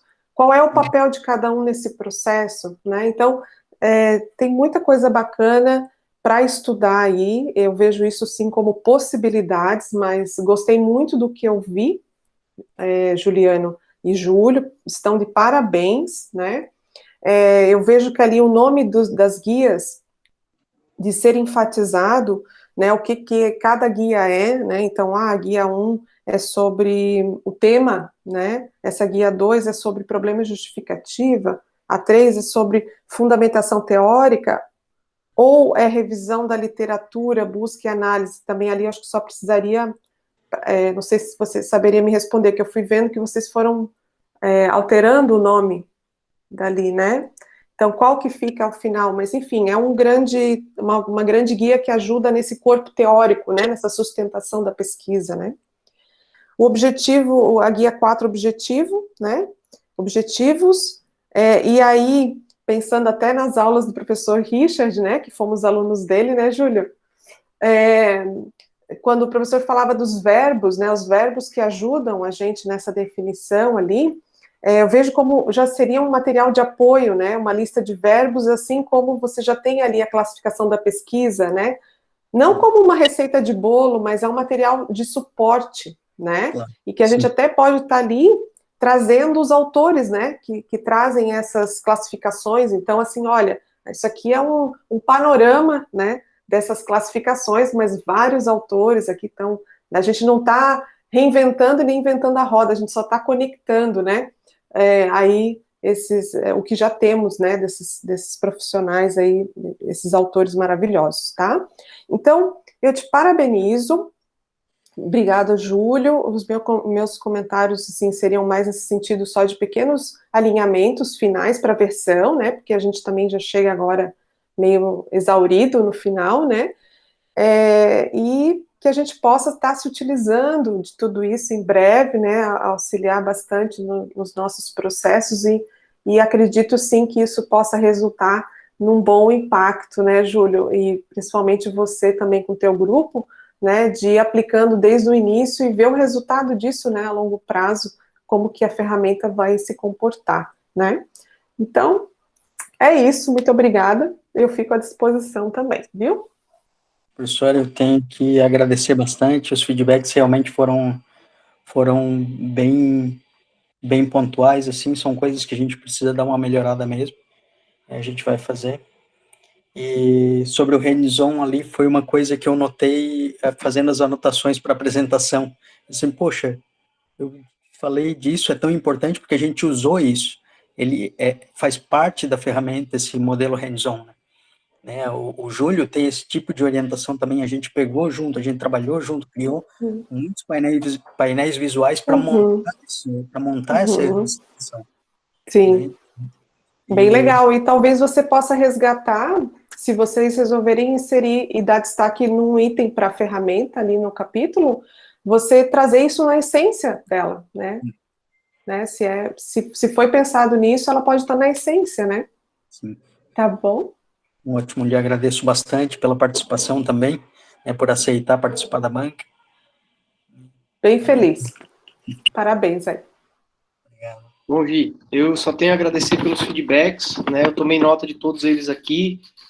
Quanto àquele item na citação 1.1, eu acho que é total, né, Gil? Eu até me lembro de ter colocado em um comentário em algum momento de que lá a gente tinha que discutir e de que eu também tinha uma visão parecida com a Gisele. Eu lembro disso no comentário que eu tinha colocado no documento. Eu acho que vale a pena a gente resgatar isso, né? Eu fui buscar ali o comentário de novo, né, e eu vi que é uma citação do Voltarelli, só que eu notei agora que o Voltarelli não está aparecendo nas referências, então possivelmente a gente tirou ele da dissertação e esqueceu de tirar Para isso serve a banca, viu, Juliano? Para pegar esse sacis aí, como diz o professor Fialho para a gente. Bom, essa ideia de resgatar o termo, né, hands-on, hands-off, no confronto final da literatura com os resultados, eu acho essencial, né? A questão do objetivo geral, eu acho que é uma questão de a gente dar uma localizada lá para ver o impacto disso no trabalho, se for uma coisa mais rápida, eu acho que dá para a gente incorporar.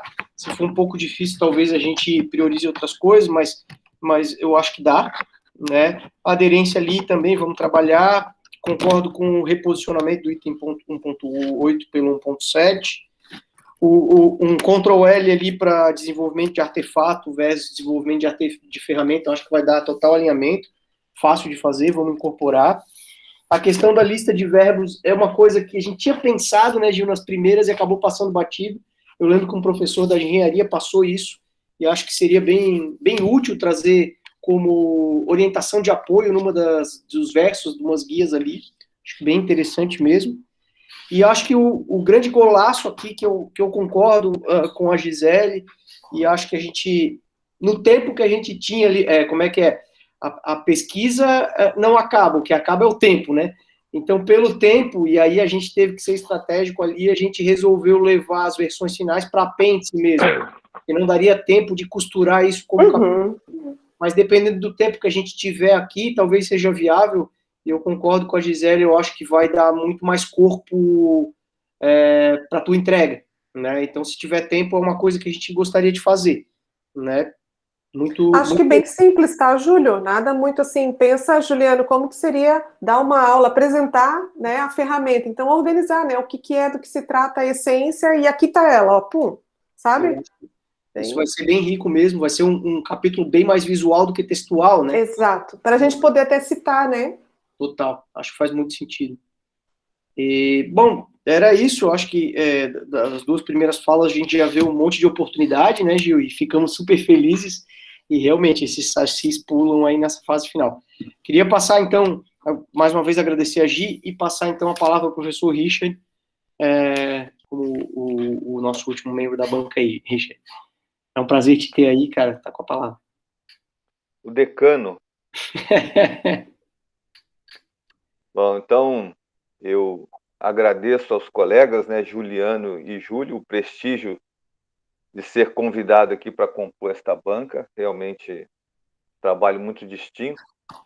Aproveito para cumprimentar, então, as colegas professoras, Carla Pacheco, né, prazer em conhecê-la, professora, obrigado por sua colaboração aqui com o nosso programa, e a professora Gisele Merino, né, que é nossa colega no programa Pós-Design, e também professora da UDESC, né? E também cumprimentar a todas e todos que estão participando aqui dessa live, né? Dessa videoconferência aqui tão rica, né? Então, muito obrigado também por prestigiarem o nosso programa, participando aí da apresentação desta banca. Conhecendo as virtudes do colega professor Júlio, né, e a dedicação do Juliano, eu encontrei, como era esperado, um processo de pesquisa e um relatório muito bem estruturado. Inclusive, uma consideração que eu faria é que, além da gente estruturar bem um projeto de pesquisa para o mestrado e para o doutorado, existe também uma espécie de gerenciamento de carreira, né? E, na verdade, vocês fizeram um trabalho que contribui muito com a gente, né? Antecipa alguma coisa útil, né? Mas, por outro lado, que eu acho que exigiu mais sacrifício, porque, para mim, o que foi feito foi um trabalho de doutorado, né? E não um trabalho de mestrado. É claro que eu não estou dizendo exatamente na forma, né, no formato, mas estou dizendo no produto e no envolvimento que teve, né, e no tipo de produto que foi realizado, foi desenvolvido. Então, eu acho que dava para ter dividido isso aí em duas partes. Uma parte ter feito no mestrado e a parte final no doutorado, né?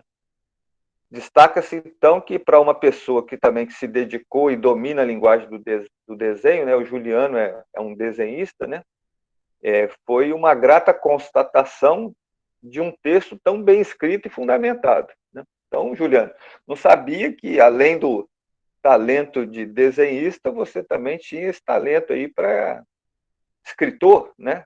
Um texto muito firme, afirmativo, né? Então, fácil de ler, né? Sem dubiedade de pensamento, né? Um pensamento que segue linear, objetivo e afirmativo e positivo, deixando as considerações bem planejadas, é uma maneira de escrever distintiva e bem madura, eu diria. Então, eu fiquei muito satisfeito com isso. E é legal que logo que eu começo a ler o trabalho, eu vejo essa situação. Eu sinto aqui né, eu faço uma heurística para saber a qualidade do texto que está sendo montado. E aí, quando o resultado da heurística é positivo, eu já me desvencilho disso. Já falo, então tá, agora vamos tocar para frente. Quando não é, começa a me ter vontade de mexer em palavra por palavra e frase por frase. Né? Aí é um sofrimento muito maior. Então, penso que o projeto de pesquisa, né, é claro que eu não estou falando que não estou querendo falar do passado, eu estou querendo homenagear o presente, tá certo? Então, estou dizendo que vocês condensaram aí num tempo de mestrado uma coisa que poderia ser dividida em duas partes, né? Sendo uma apresentada como dissertação de mestrado e a outra a complementação aplicada da tese de doutorado.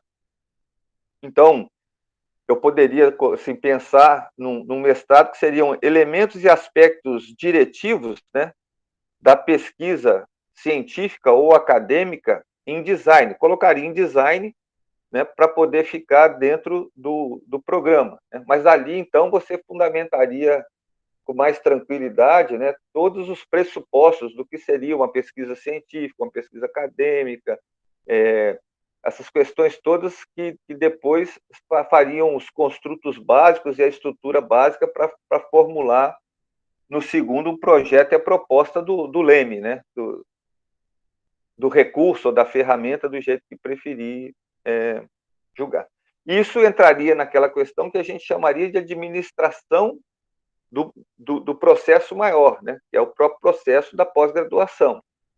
É claro que tem problemas. Por quê? Porque dificilmente também você consegue que o sujeito siga uma linha do trabalho. Às vezes ele termina o mestrado já com vontade de mudar de tema para fazer o doutorado.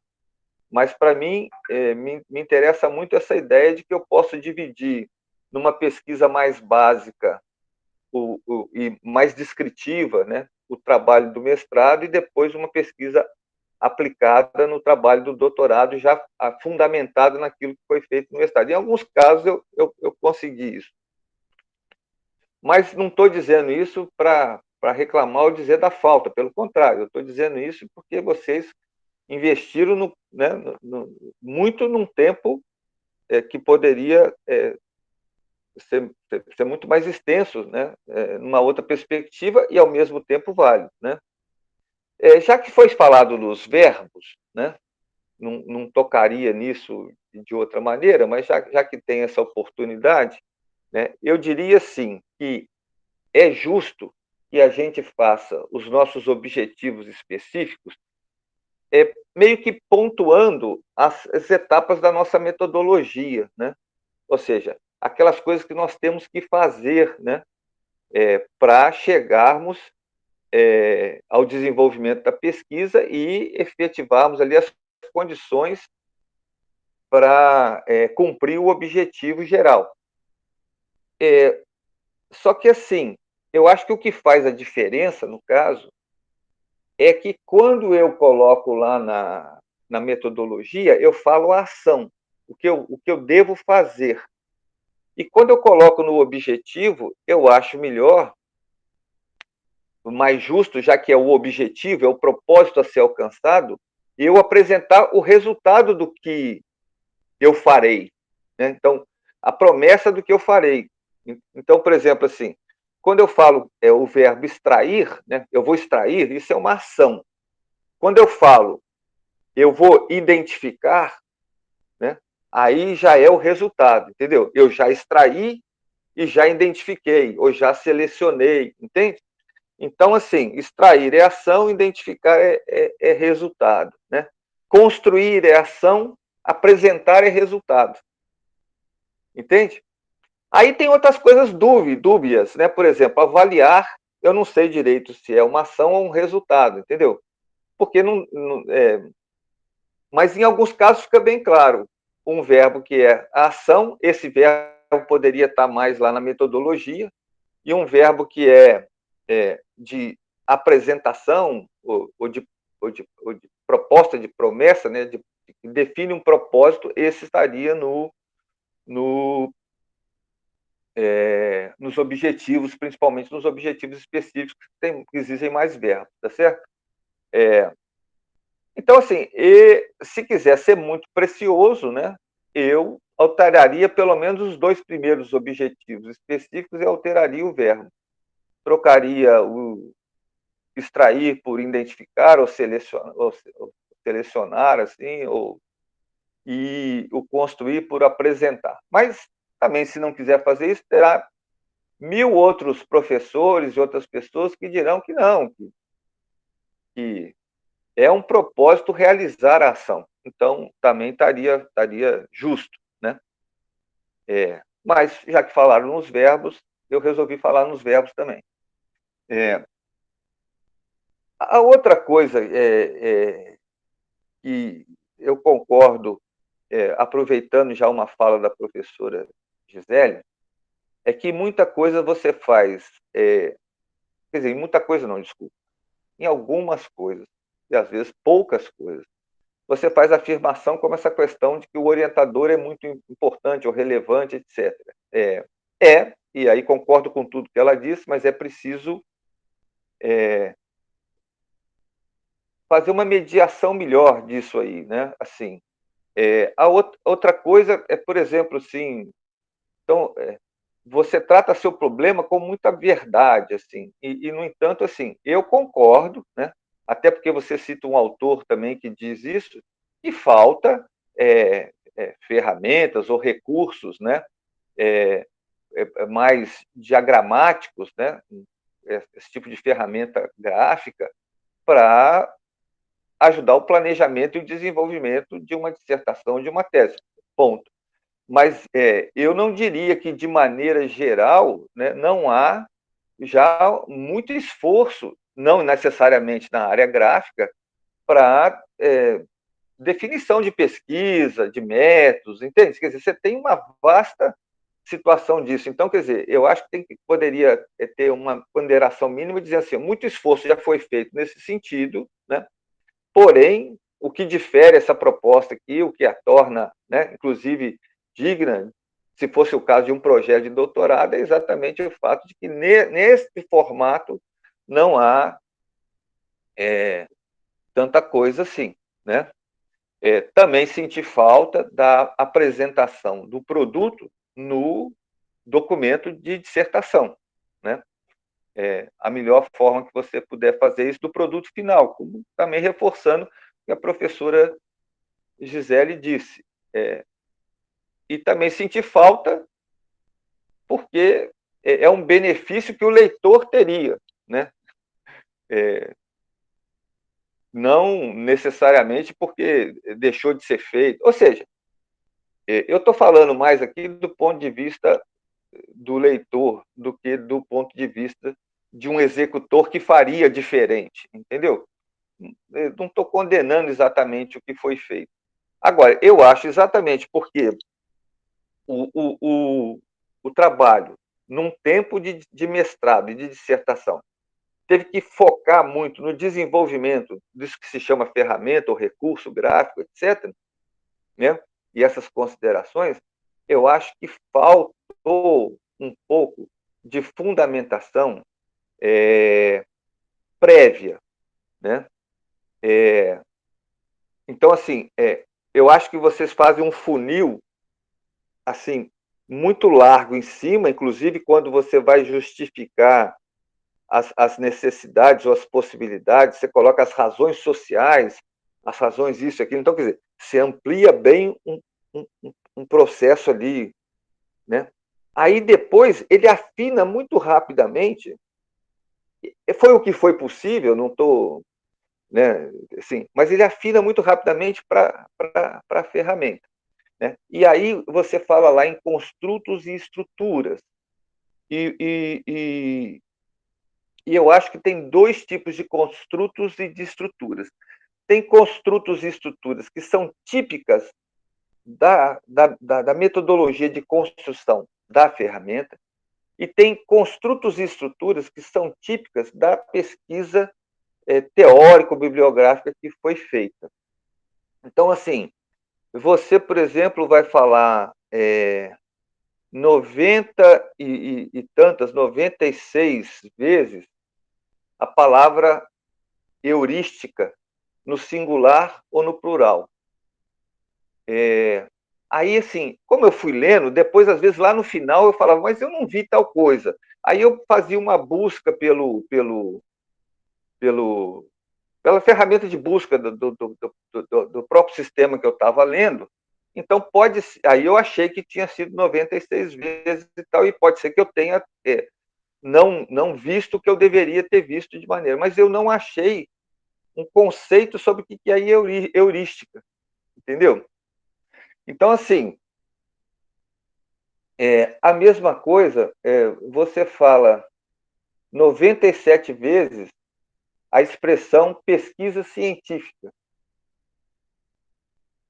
E também posso estar enganado, mas eu não vi dizer o que é uma pesquisa científica. Inclusive, eu não me importo que se chame de pesquisa científica, mas haverá autores que vai falar que pesquisa científica é uma coisa muito específica. Por exemplo, eu sempre oriento muito em pesquisas observacionais, qualitativas e descritivas. Alguém poderia dizer que isso que eu faço é pesquisa acadêmica, mas não necessariamente científica, porque alguém vai poder dizer que científico é aquilo que tem base estatística ou base experimental, né? Que tenha uma certa... Entende? Assim, então, assim, não interessa. Aí você pode dizer, não, pesquisa científica é tudo que é feito no mestrado e no doutorado. Pronto, acabou, né? Se for o caso.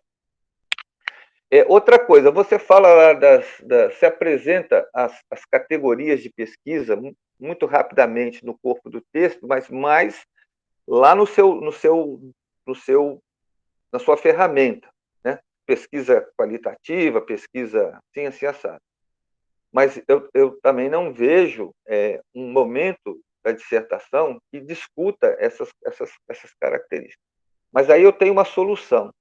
Em algum momento, por exemplo, assim, eu tenho um artigo aqui que o sujeito trata daquelas categorias. Então, em vez de abrir um espaço para ficar discutindo isso, eu colocaria em algum lugar, né? Segue aqui de acordo com fulano de tal, entendeu? E coloque em anexo o texto do sujeito, entendeu? Aí a pessoa fala, mas eu queria saber disso aqui. Não vai ter que escrever tudo de novo. Seria só colocar ali um link, né? Para um anexo onde um outro autor, que é talvez até mais especialista nisso que você, fez um texto curto sobre isso. Agora, o que eu estou falando aqui também, daqui a pouco você pode dizer, não, professor, o senhor não viu direito aqui, tal coisa e tal, e realmente não estou fazendo afirmações muito contundentes. Mas, por fim, então, eu só estou dando uma lidinha aqui para ver se eu não esqueci nada antes de falar do por fim.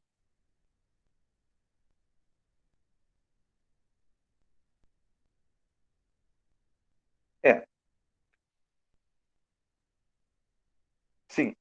Por fim, o que eu sinto assim é que o seu trabalho é um excelente exemplo, assim, para quem que eu falei, né? Então, assim, para quem que eu construí esse trabalho, né? Então, assim, fica claro que você construiu esse trabalho para um público específico, né? Então, você pode se defender dizendo assim, as omissões, elas se justificam porque para o público que eu estou falando, e isso já foi aceito como bem considerado, entendeu? Então, assim, me parece, apesar de você estar fazendo um mestrado acadêmico, que você desenvolveu um relatório mais técnico, o que não é ruim, vamos dizer assim, entendeu? Se a gente recortar por aí. Tanto é que as qualidades técnicas do seu relatório foram anunciadas e valorizadas pelas professoras que me antecederam aqui na fala. Então, assim, seria um ótimo exemplo ou encaminhamento para o que seria colocado como uma pós-graduação, um mestrado ou um doutorado profissional. Né? Por quê? Porque pega um problema específico num contexto, né, como se fosse um contexto de uma organização, de uma instituição, de uma empresa, um contexto onde certas caracterizações já estão definidas e você propõe uma solução específica para esse contexto. E isso está garantido no seu trabalho quando vocês afirmam que é mais especificamente para mestrado e doutorado, né? A gente sabendo que, apesar de, como a professora Carla disse, há muitas diferenças entre os mestrados e doutorados, mas também há uma estrutura que é recorrente e semelhante, e as diferenças se dariam mais em níveis mais superficiais, né, do que necessariamente e conjunturais do que estruturantes.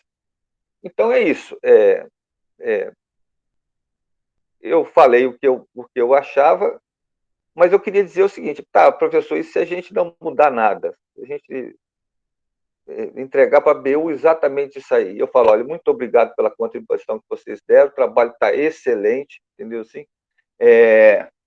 O que a gente discutiu aqui foi filigrana e eu dou os parabéns a vocês dois, porque vocês condensaram um mestrado e um doutorado dentro de um plano de mestrado e que ainda teve que passar por alguns percalços no processo, né?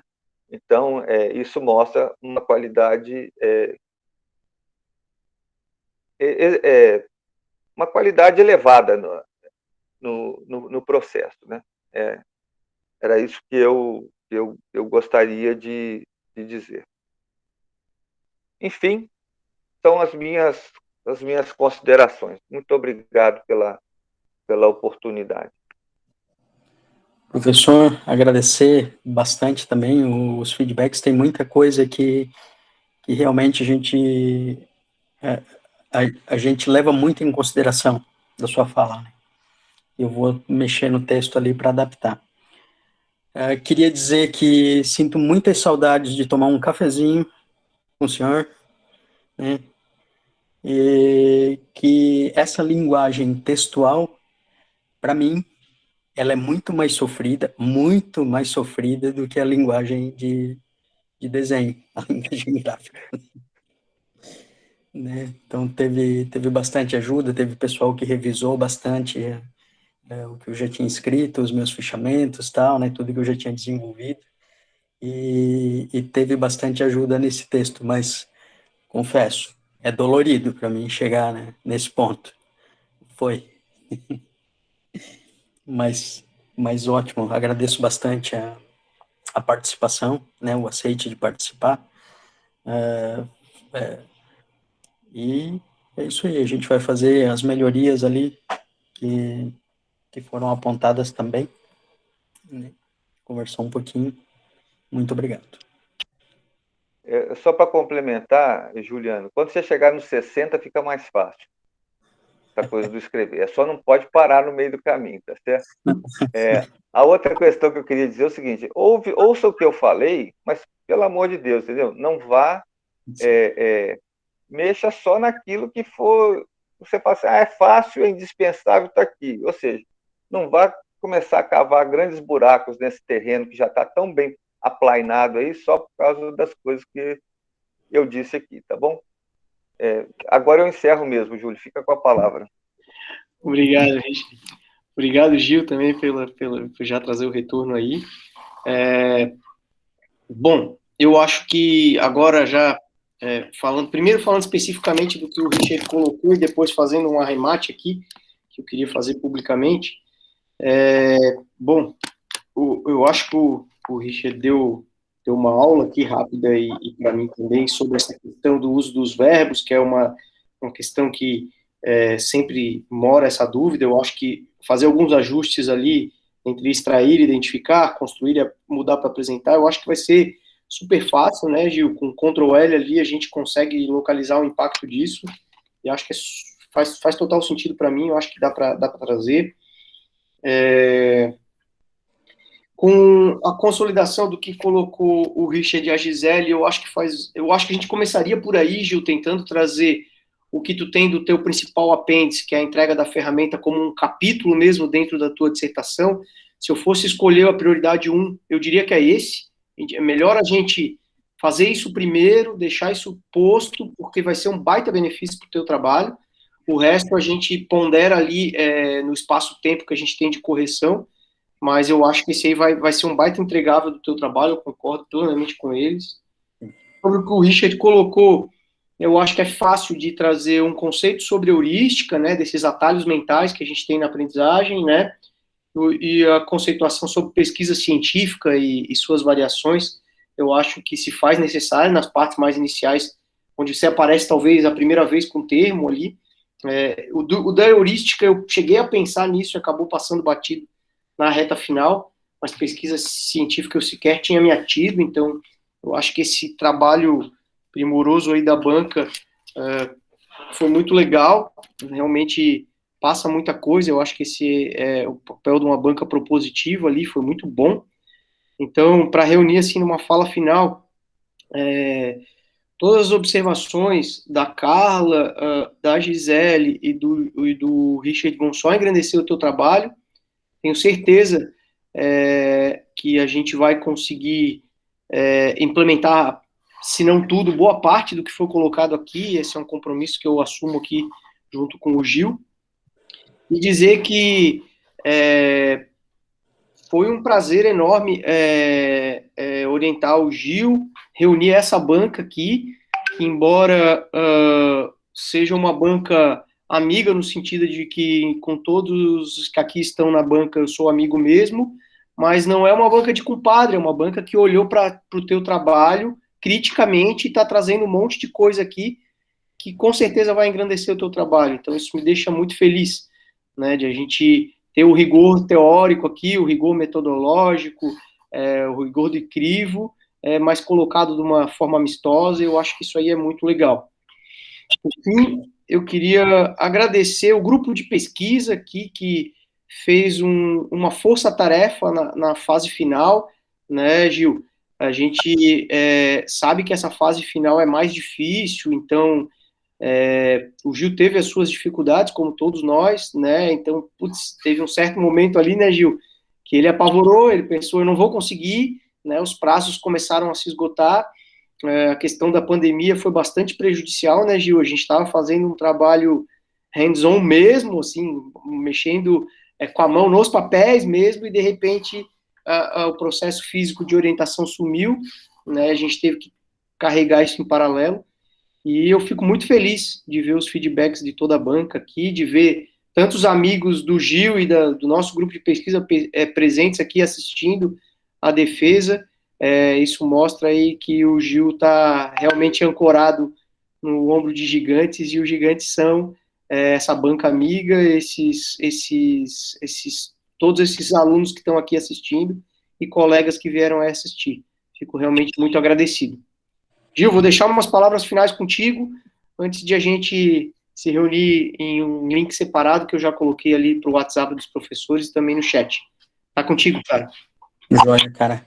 Só voltar a agradecer realmente o aceite de todos os professores para participar dessa banca, né? Todos têm uma participação muito importante na avaliação desse trabalho, né? A professora Gisele, por tratar de gestão, por já ter um grupo de gestão dentro da UFSC, o professor Richard, porque foi o meu primeiro orientador, né? Isso quando eu entrei no mestrado, o Júlio ainda não era um professor efetivo do programa, eu já era orientando dele, mas quem me acolheu foi o professor Richard, e a gente sempre tem um carinho muito grande pelo professor. E a professora Carla também, por participar de um programa de pós-graduação profissional, né, e ter essa vivência ali com a gestão também, já ter conhecimento do trabalho do professor Júlio, a gente achou bem bem importante participar dessa banca, né, com a gente, avaliar essa pesquisa. Eu queria agradecer todo o pessoal que apareceu, né, que aí, todos os amigos, mandei link para um monte de gente, muito obrigado por terem aparecido.